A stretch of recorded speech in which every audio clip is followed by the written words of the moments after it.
হযরত উবাই ইবনে কাব রাদিয়াল্লাহু আনহু একবার নবীজি সাল্লাল্লাহু আলাইহি ওয়াসাল্লামকে বললেন, ইয়া রাসূলুল্লাহ, আমি আপনার উপরে অনেক বেশি দুরূদ পড়ি, তবে আপনি আমার জন্য একটু অংশ নির্ধারণ করে দেন যে কতটুকু সময় আমি আপনার উপরে দুরূদ পড়তে পারি।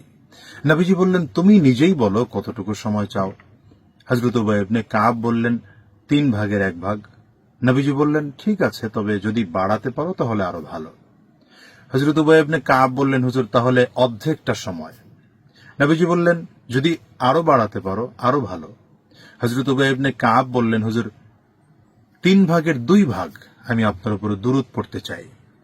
নবীজি বললেন, ভালো, তবে বাড়াতে পারলে আরো উত্তম। হযরত উবাই ইবনে কাব বললেন, ইয়া রাসূলুল্লাহ, তাহলে পুরোটা সময় আমি আপনার উপরে দুরূদ পাঠ করতে চাই। নবীজি সাল্লাল্লাহু আলাইহি ওয়াসাল্লাম খুশি হয়ে বললেন, চমৎকার, যদি তুমি এই কাজটি করতে পারো আল্লাহ তাআলা তোমাকে 2টি পুরস্কার দিবেন।